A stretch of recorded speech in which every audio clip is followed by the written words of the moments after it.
movies. I just uploaded a gaming video. Go and watch that. Also, if my roommate's cat comes into play, yay, alright? Short films. Just Another Space Date. This is the second part to Space Date. Funny. Animation, like, it's definitely special, but I think that's all I can say because of how short it is. It's only a minute. Superman the Mad Scientist. I love the animation in this, especially because it was made in 1941, only 3 years after Superman was created. That's saying something. It looks more smooth and more realistic than some animated movies do, unfortunately. But I'm not complaining at all. Like, it was a simple but inspirational short film. And then the last one, Batman Immortal. The reason, hi, I told you. The only reason why I watched this is because of a cosplayer that I follow. Okay.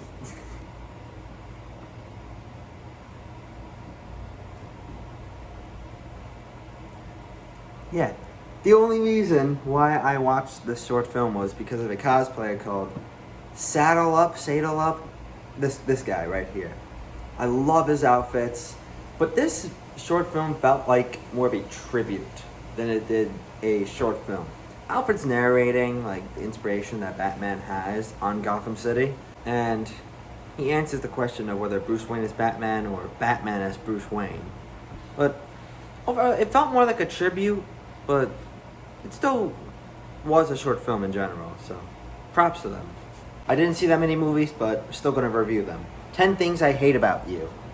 This movie rocked, alright? Especially for a high school movie, it rocked. I mean, this is a romance movie, but nothing felt forced or anything like that.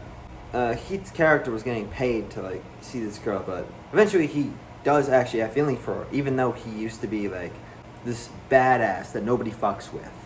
But that was we quickly figured out that it wasn't the case. It's just a persona that he puts on to hide his true self. And I love that he was able to be open with the love interests. I can't think of names. I can never think of names, but yeah. Also, the side plot was funny. It was a funny movie overall, so I'll give it that. These next two movies I only watched because of a specific theory, alright? Snowpiercer. The only Bong Joon-ho movie I've seen was Parasite, and I love that movie. And I love this movie especially. But I love it even more. Alright, let me explain why I love it first. Set design, plot. Chris Evans did not feel like Captain America. He actually felt like a character, and I can appreciate his acting and everyone's acting as well. Like, everyone had a significance in the story.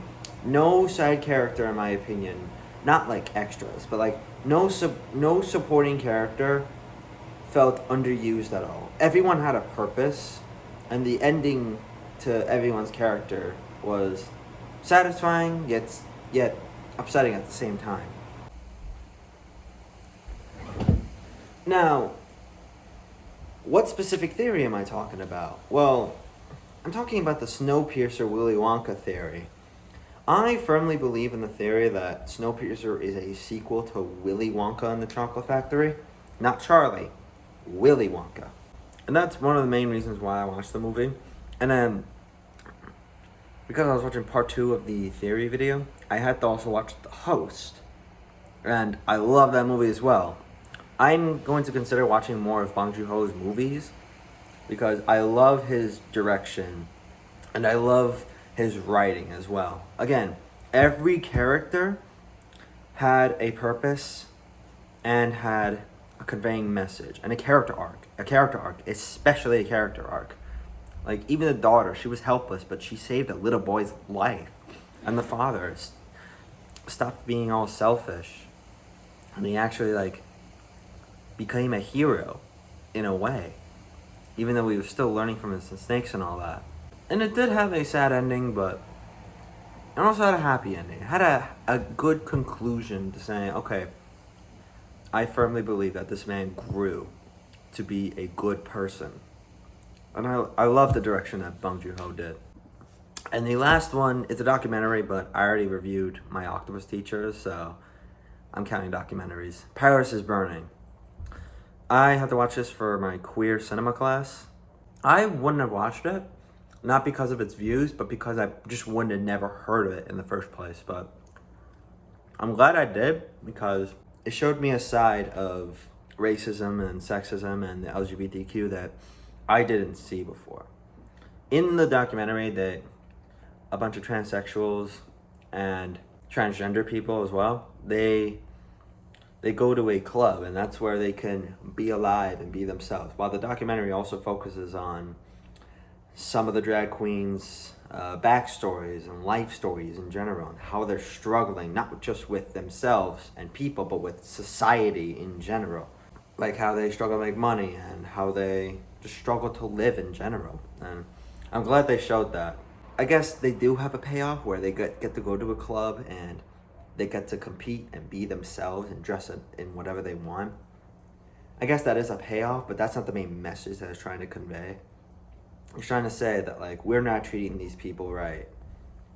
And it's not that we need to fix it, obviously, but we need to be better in general. At least that's what I got out of the documentary.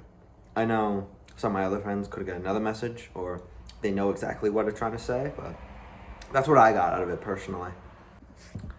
That's it, unfortunately. Well, fortunately for people who actually watch this. I've just been binging a bunch of shows lately. I binged all of Adventure Time, and I finished Fiona and Cake too, so I guess that's why I didn't finish as much as I wanted to. But Halloween is coming up, so I'm gonna watch a bunch of horror movies and Halloween movies. It'll be good.